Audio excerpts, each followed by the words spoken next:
Hello and welcome to the breakdown on ThePapare.com, where we analyze the goings-on of last week's games. We have 4 games to talk about. Joining me today, as Sabir is on his honeymoon, is Paul Toya.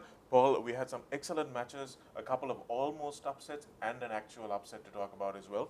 Let's start at CR FC versus Police. That game looked like it might be going Police's way. Eventually, CR won by 5 points, 31 points to 26. But Police came to Longton Place with real desire, didn't they?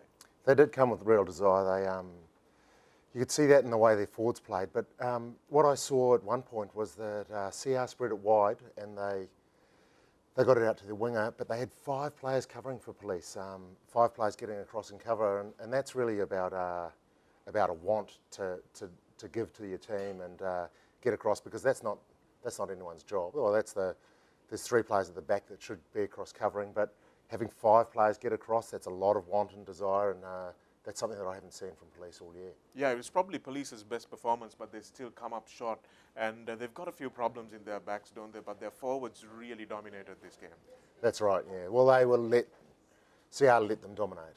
So CR didn't really turn up. Their forward pack were non-existent really in the first half. Maybe the second half they probably got a blast from the coach. They sort of played their way into it, but I think they were living on the reputation. Well, and also on last week's game as well, where they played Airforce and they won by over 50 points, and so they thought they could just turn up. But attitude and desire and an edge, the All Blacks call it, that has to come every week, and it has to come from the players.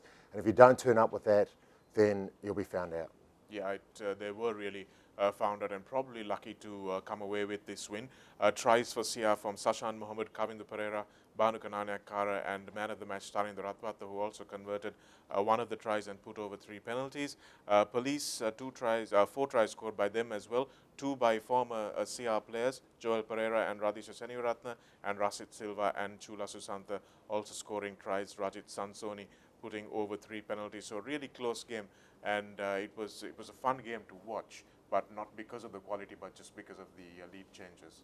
Well, that's right. It was going backwards and forwards, but Ratwata showed his real class.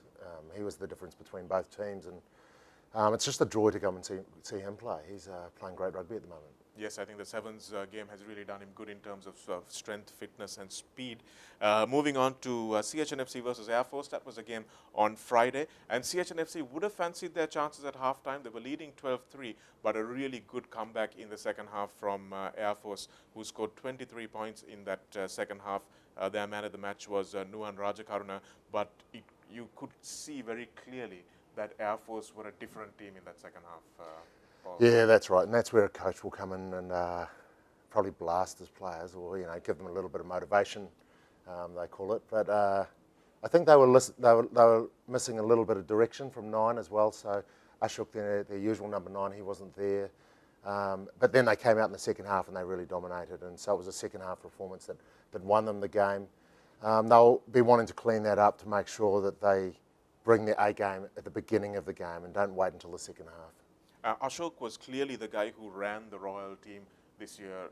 He was really fulcrum for them at the base of the scrum, and it's good to see in his first year of club rugby he's already doing that at this level, so it's real maturity. Yeah, it is real maturity, but it's also great from the coach, because that means he's giving him responsibility, but also looking after him in a way that Ashok obviously feels like he's comfortable in that position. So it's working well for both of them, the coach and the player. And Nuan Rajakaruna was the player of that game. We had tries for CH by Yoshita Rajapaksa and Kasun Srinath. Vishwa Dinet put over 1 conversion. And for Air Force, we had tries from Lahiru Udayanga, Amila Bandara and Ranil Madagedara. Nuan Pereira with 1 conversion and 3 penalties. So that game finished 26 points to 12 in favour of the Air Force. Then, of course, we had that massive clash that we were all looking forward to in Welisara, Paul, and Navy's cloak of invincibility has fallen off them a little bit, because they've now lost 2 matches this season. That's something we've not seen in a long while. Kandy have lost 2 matches this season, which we haven't seen in a long while. 37 points to 32. They went down to Navy. Were you expecting that?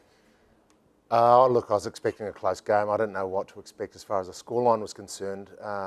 69 points in a game of rugby is great to see. There probably could have been more points. There were a A few times the Navy forwards were taking the ball up when they should have actually shifted it. There were numbers outside. And twice, I think, Kandy were held up over the line in the first half as well by Navy. So there's some great desire and great attitude in that game. But both teams came with an attitude to play. So normally in these big games, one team gets psyched out, I suppose, against the other team. But this time, both teams came with the correct attitude. Navy probably got over Kandy because they had a really hard advancing defensive line that put pressure on Kandy. Kandy, they've got those superstar backs. So as soon as they could get it wide, that worked to the tune of 32 points. But if they didn't make a break in the first 3 or 4 phases, the Navy defence would just keep coming and coming and coming, and the Kandy attack was getting shorter and shorter, or thinner and thinner and narrower and narrower, and they had no answers really for that pressing defence. Yeah, it looks like Kandy do have patience, but they don't really know what to do if they're not past the first line of defence in those first 3 or 4 phases. So what would you suggest, Paul? What do they have to do? I mean, they've got guys like Danushka Ranjan, but can you just give them the ball and expect them to do things? You can't.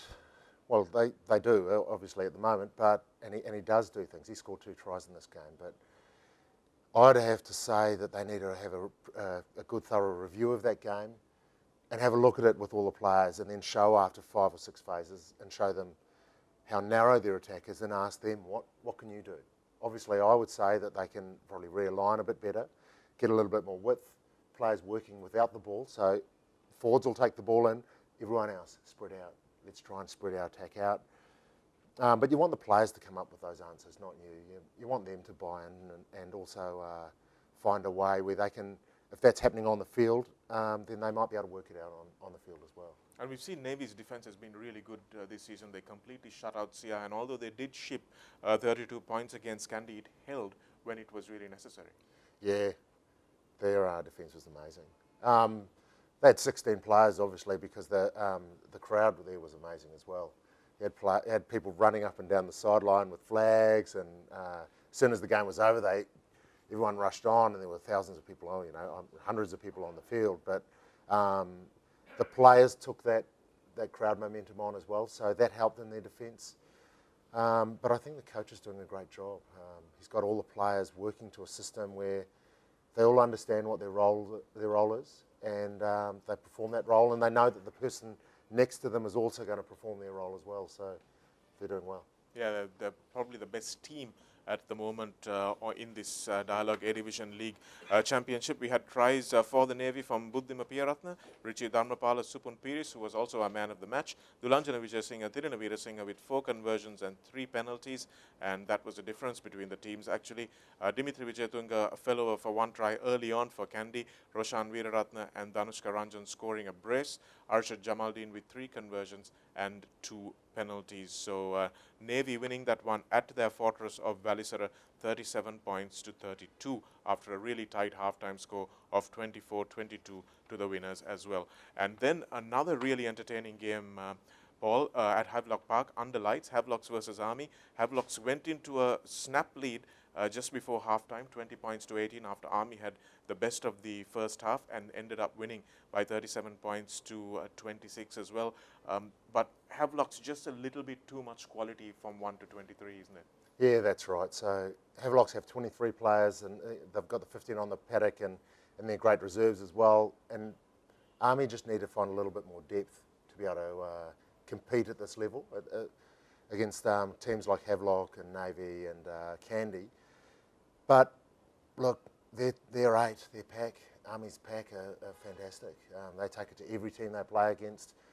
And that's why the games against Army is so difficult for teams, because they know that there's a forward pack that are going to turn up on the day, and they're going to really fight for every single metre that they get or yard that they get here. So that's why they're so good. And missing Mohammed Rizvi as well, their halfback, who has been quite influential for them as well. And Army have really been competitive in every game that they have played, but not been able to come away with a W. What do you say to a team like that, Paul, in the dressing room? I'd say that we like to do a thing where it's a 2-1 system where You look at one thing that you're doing wrong that you can fix, and you look at two things that you're doing right that you can improve as well. So the things that they're doing right at the moment is their forward pack are going forward, and they've got a good defensive line. The things that they're doing wrong at the moment is they're probably not managing the game well enough and putting the ball in front of their forwards all the time. So their 9 needs to come back. They need their generals to just marshal the game so that we can put the ball where the forwards can get to it, I suppose, and make the best use out of their forwards. And for Havelocks, tries from Sudarshan Mutazantri, Senal Dilaka, Dushmanta Priyadarshana, Lashindu Karunatilaka, Hiranta Pereira, and also 13 points from the boot of Dulaj Pereira, who has been dead-eye dick for the Havelocks this season so far. He's the highest point scorer so far this season as well. Army Sports Club, 26 points, tries through Gayan Salinda, Ashoka Jalal, and Danushka Talvatta, and Gayan Salinda putting over a conversion and 3 penalties as well. So that's the action from this weekend's games. We've got lots to look forward to next weekend as well. CR travel up to Kandy, and once again they will have their eyes on the defending champions. Let's see whether CR can overcome what was a pretty dismal performance from them over the course of this weekend and travel up to Kandy and wreak an upset. Kandy also, they'll be really smarting from those 2 defeats, Paul, and at Welisara their crowd will be very demanding. It's going to be an absolute cracker of a game. Yeah, that's right. Look, CR will make sure that their attitude's correct for this game when they go up there. Kandy will obviously do some reviewing on where they failed in their attack, so that'll improve as well. I can't pick a winner from here, but we'll all watch the game and we'll see who does get on top. And the 2 unbeaten teams, Havelocks and Navy, they'll aim to continue that run as well. So we'll see those head-to-heads happen. Thanks for joining us on ThePapare.com. We'll see you on the weekend.